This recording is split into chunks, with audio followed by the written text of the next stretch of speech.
ठीक है। नमस्कार, मैं हूँ रवि प्रशांत और आप देख रहे हैं खबर एक नज़र। इस वक्त मैं बिहार की धरती रोहतास ज़िले में हूँ और जहाँ मैं खड़ा हूँ ये एनएच है दिल्ली से कोलकाता। ये जो आप देख रहे हैं इधर कोलकाता हो जाता है और इधर दिल्ली हो जाता है और महज़ 500 मीटर की दूरी पर शक्तिपीठ भी है, माँ ताराचंडी धाम भी है और कई अभी बरसात का मौसम चल रहा है तो टूरिस्ट का यहाँ पर जमावड़ा है। लोग मांझर कुंड जा रहे हैं, लोग करमचट डैम जा रहे हैं और बहुत सारे वाटरफॉल्स हैं रोहतास में। तो लोग घूमने फिरने जा रहे हैं। तो हमारे साथ कुछ और भी ऐसे लोग हैं जो करमचट डैम से आ रहे हैं, तो बात करना चाहते हैं एक बार कि हेलो भैया, देखिए हमारे साथ अभी भैया मिले हैं, उनसे बात किए थे। आप करमचट डैम से आ रहे हैं, हुँ, तो करमचट डैम आप गए। हुँ। सबसे बड़ा प्रॉब्लम क्या लगा कि ये सरकार को करना चाहिए था? सबसे पहले तो वहाँ पहुँचने तक के रोड का हाँ, से इतना टैक्स ले रहे हैं आप हमसे और बिहार को डेवलप करना चाहिए। आप बिहार में बहुत कुछ है, आपने हर चीज़ में तो मतलब जैसे आपने लिख कर यहाँ बंद कर रखा है, तो कुछ आ नहीं रहा। आप इससे रेवेन्यू कमा सकते हैं। अब रोड सही से बनाए तो लोग जाएँगे डैम देखने के लिए, चाहे तुतला भवानी है, बहुत अच्छा लगता है जाने के लिए, लेकिन वहाँ पे रास्ता ऐसा है कि आदमी सोचता है कि दोबारा नहीं आएँगे। एक बार चला गया कैसे भी चला गया। वो तो देखा आपने, फिर आए, फिर अगर सड़क खराब है, दोबारा आना नहीं है। बिल्कुल। तो सड़क का सबसे बड़ी समस्या है और क्या लगा आपको? फीमेल्स जा रहे हैं आपके साथ, फैमिली जा रही है, वॉशरूम्स होने चाहिए, रुकने की व्यवस्था होनी चाहिए, कुछ ऐसा कि वहाँ पे खा सके कुछ है। तो ये सब दिक्कत है और वहाँ पे। करमचट कैसा लगा आपको? बहुत बढ़िया लगा मुझे। खूबसूरत। बहुत मतलब मैंने फोटो वोटो खींचा तो मुझे लग नहीं था कि बिहार में ऐसी जगह है, लेकिन वो जो रास्ता जो है हाँ, हाँ। वो थोड़ा तकलीफ देता है, लेकिन तो बहुत डेवलप किया जा सकता आपने आपने वोटिंग किया? है। हाँ, वोटिंग कैसा उसका वो भी एक्सपीरियंस बहुत रहा? अच्छा लगा मुझे बोटिंग। कोई वहाँ पे और दिक्कत? मतलब जैसे बड़ी नाव है, छोटी भी होनी चाहिए, अपना खुद से करे या फैमिली फिर चला हाँ बंदा फैमिली, हाँ बुक कर ले पूरे नाम पे। वो बुक कर ले। एक मोटर बाइक हो तो थोड़ा थोड़ा डेवलप करेंगे तो अच्छा लगेगा वहाँ पे। आपने कहा कि बिहार में बहुत सारी चीजें नहीं, आप वैसे कहाँ से आ रहे हैं आप? मैं तो हरियरगंज से आ रहा हूँ, लेकिन मैं कई जगह घूमा हूँ यहाँ पे, जो इंस्टाग्राम पे हम देखते रहते हैं उसी को देख के मैं इसको भी आया था। हरिहरगंज से आ रहे हैं भैया, झारखंड से आ रहे हैं। आप सोचिए कि उन्होंने नहीं नहीं, ये नासिर के हरियर, ये ओके ओके नासरीगंज। हाँ, ठीक। तो भैया अभी आए करमचट, उन्होंने बताया कि फैमिली के साथ आए, बहुत जो जो परेशानी थी उन्होंने साझा किया और बिल्कुल ये जो मूलभूत सुविधाएं हैं जैसे कि महिलाओं के लिए शौचालय होना चाहिए, ये जरूरी चीज़ है। अगर कोई टूरिस्ट इलाका, कोई भी टूरिस्ट इलाका हो, करमचट डैम हो या तुतला भवानी का मंदिर हो, एक सरकारी शौचालय होना चाहिए, महिलाओं के लिए स्पेशली तो होना ही चाहिए और सरकार को इस पर ध्यान देना चाहिए। खाने पीने की व्यवस्था भी होनी चाहिए जो वहाँ के, अगर सरकार इसमें मदद करती है, सरकार इसमें मदद करती है तो डेफिनेटली लोग भी आगे इस क्षेत्र में आएंगे। और हमारे साथ और भी एक हैं यहाँ के जाने माने पत्रकार रोहतास के, पत्रकारिता पेशे से जुड़े भी हैं। सुमन नाम है इनका, आपको बता देते हैं। तो आप मतलब रोहतास को आने वाला 5 साल कैसा देखते हैं टूरिज्म के नज़रिए से?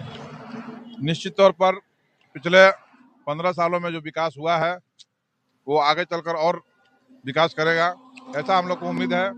और रोहतास जिले में जहाँ तक पर्यटन का सवाल है तो यहाँ पर्यटन स्थलों को लगातार विकसित किया जा रहा है। अभी जो है पर्यटन विभाग के द्वारा सूची बनाकर और सुविधाओं का विकास किया जा रहा है। अभी गुप्ता धाम में जो आप देखिएगा कि शिव भक्तों को लाइन लगने का व्यवस्था बनाया गया है और सड़कों का निर्माण कराया जा रहा है। स्टे होम योजना शुरू की गई है। पर्यटन स्थल के 5 किलोमीटर के एरिया में कोई भी व्यक्ति जो है सरकार से मदद लेकर अपना गेस्ट हाउस का निर्माण कर सकता है। और सबसे बड़ी खास बात यह है कि वह नौकरी करने वाले लोगों को भी उस योजना का लाभ देने का प्रावधान बनाया गया है। अच्छा, एक और चीज़ जैसे मैं भी बिहार से हूँ और मैंने इंस्टाग्राम के ज़रिए देखा कि जो हमारा ये मांझर कुंड है, वहाँ जाने के लिए 150 मोटरसाइकिल जाएँगी और समथिंग लाइक कारों की एक संख्या लिमिट है। तो आप इसे कैसे देखते हैं?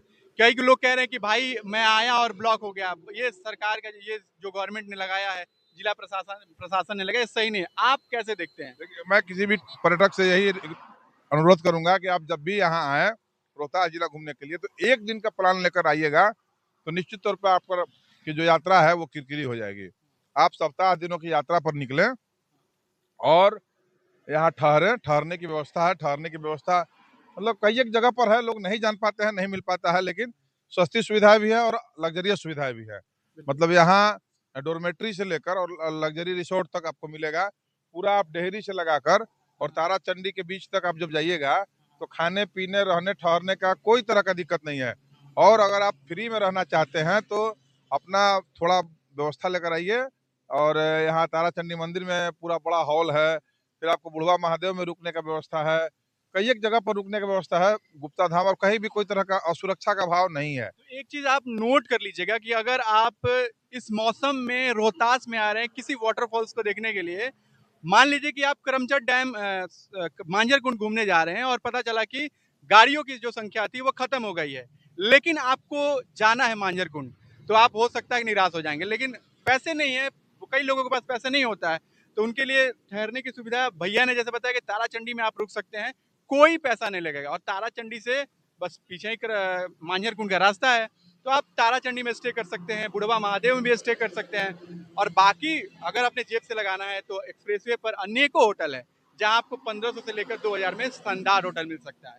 तो मैं ये जानना चाहता हूँ कि जैसे कि आपने बताया कि पर्यटक ये जो करमचट में मांझर कुंड में जो लगाया गया है उस पर क्या है, मतलब क्या वो लिमिट क्यों लगाया गया है? देखिए, मांझर कुंड में लोग जो है हर साल मतलब अपनी छोटी मोटी गलतियों से उनका निधन हो जाता है, और निधन के पश्चात होता क्या है कि एक डेड बॉडी को निकालने में 2 से 3 दिन लगता है, और जिला प्रशासन मतलब एसपी और डीएम का पूरा ध्यान जब तक वो डेड बॉडी मिल नहीं जाता है तब तक वहीं पे लगा होता है। आपको याद नहीं होगा, 10 साल पहले की एक घटना है, यहाँ विक्रमगंज के एक लड़के का निधन हुआ था, और उसमें सप्ताह दिनों तक डेड बॉडी तलाश होते रह गया, बहुत काफी मशक्कत के बाद मिला। पटना से वो भाई वीरेंद्र जो थे, उनका करीबी मामला था, तो उसके वजह से काफी सदन में भी मतलब हो हंगामा टाइप का हो गया था, बहुत तरह अधिकारियों की नींद उड़ गई थी कि डेड बॉडी नहीं मिल रहा था। तो उसको देखते हुए अभी हाल में जो है, अभी इस मौसम में 2-3 घटनाएं हो चुकी है, जिसके कारण जो है एक रजोखर का लड़का था स्वर्ण व्यवसायी का, उसका बेटा डेथ कर गया, और मामूली गलती से डेथ कर गया। इन सब चीजों को देखते हुए और वहाँ की गंदगी को देखते हुए जिला प्रशासन ने उसका भीड़ को कम करने का निर्णय लिया, और भीड़ को कम करने से यह है कि आप जो प्रवेश करते हैं उसका बाज़ाब्ता वहाँ एंट्री हो रहा है, आपका गाड़ी नंबर तक आप कितने लोग जा रहे हैं, और आते वक्त आपके गाड़ी नंबर को चिन्हित करके वहाँ से लिस्ट से काटा भी जा रहा है। मतलब आने और जाने दोनों चीज़ों पर मॉनिटरिंग है। अलग बात है कि मतलब कई तरह के रास्ते हैं, मेरे गांव से होकर पैदल का रास्ता भी जाता है, मेरे गांव से होकर मोटरसाइकिल का रास्ता भी जाता है, तो उधर से भी लोग जाते आते हैं। लेकिन आप जो मेन वे से जाइएगा तो आपको आने जाने वाले पर मतलब बिल्कुल पारखी नजर रखी जा रही है, और भीड़ कम होने से पता चलता है कि किसी के साथ कोई अप्रिय घटना तो नहीं हुई। भीड़ में होता क्या है कि शोर शराबा के बीच, मस्ती के बीच कोई डूब भी जाता है और किसी को पता भी नहीं चलता है। तो इसलिए प्रशासन का यह निर्णय जो है अपने हिसाब से लिया गया निर्णय है, उस पर जो है हमारे हिसाब से ठीक है एक तरह से निर्णय, सुरक्षा के दृष्टिकोण से, चूंकि मौत से कहीं ना कहीं ज्यादा खतरनाक मौत है, तो मौज थोड़ा कम हो लेकिन कम से कम सुरक्षित मौज हो, तब तो जाके अगर आपके ही करीबी किसी का निधन होगा तो आपको अच्छा नहीं लगेगा, माहौल गमगीन हो जाता है, बहुत तरह की बातें होती है। और एक जो होनहार नौजवान की जब डेथ होता है तो समाज को एक बहुत बड़ा मानव संसाधन के रूप में नुकसान होता है, क्योंकि कोई नहीं जानता है कि जो बच्चा है वो आगे चलकर देश का क्या कौन सा भविष्य तय करेगा, कौन बच्चा देश का प्रधानमंत्री बन जाएगा, कौन बच्चा देश का नेता बनेगा, मुख्यमंत्री बनेगा, विधायक बनेगा, डीएसपी बनेगा। तो इसलिए एक एक युवा नौजवान की जब निधन होता है तो समाज का बहुत बड़ा क्षति होता है, इसलिए वो जो निर्णय लिया गया वो काफी सराहनीय निर्णय मैं मानता हूँ। बाकी अपनी अपनी राय, अलग अलग लोगों की अलग अलग राय होती है। चलिए धन्यवाद। तो मैं जाते जाते बस यही कहूंगा कि आप दुनिया के किसी भी कोने में जाइए, किसी भी जगह पे जाइए, आप रोहतास आ रहे हैं, रोहतास के वादियों का आप आनंद लेना चाहते हैं, तो मेरी बस यही आपसे दरख्वास्त है कि आप ये जो पहाड़ है, ये जो जंगल है, ये जो नदी है, ये हमारा ही है, और साफ रखने का दायित्व दूसरे घर से कोई लोग नहीं आएंगे। साफ किसे करना है? हमें ही रखना है। आप अगर पानी का बोतल ले जा रहे हैं, जो कि आई थिंक मुझे लग रहा है कि अब नहीं ले जा सकते हैं, जो भी आप वहाँ पे वेस्ट कर रहे हैं उसे आप लेकर आइए, या जो वहाँ पे जिला प्रशासन ने डस्टबिन बनाया है आप उसे छोड़ कर जाइए। पहले होता क्या था कि मांझर कुंड में लोग जाते थे, गंदगी इतनी फैलाते थे कि गंदगी, अब प्रकृति के गोद में बैठे हैं और बगल में बहुत सारी गंदगी, तो आपको कैसा महसूस होगा? तो आप जाइए, बेशक जाइए, बिल्कुल घूमिए, आनंद करिए, लेकिन कोशिश करिए कि मेरे हाथ से एक भी कचरा वहाँ झरने के पास ना छूटे, किसी जंगल में ना छूटे। आप उसको डस्टबिन में डालिए। अगर आप डस्टबिन में नहीं डाल सकते हैं तो कोशिश करिए कि अपने साथ लेकर आएं, और शहर में या कहीं भी डस्टबिन दिखे वहाँ पे आप डाल दें, क्योंकि ये जंगल, ये पेड़, ये पौधा हमारा ही है। आपको लगता है कि छोड़ देते हैं, ये ऐसा नहीं करना है। आपको जैसे आप अपने घर को साफ रखते हैं, वैसे भी आपको अपने पहाड़, जंगल सबको साफ रखना है। धन्यवाद।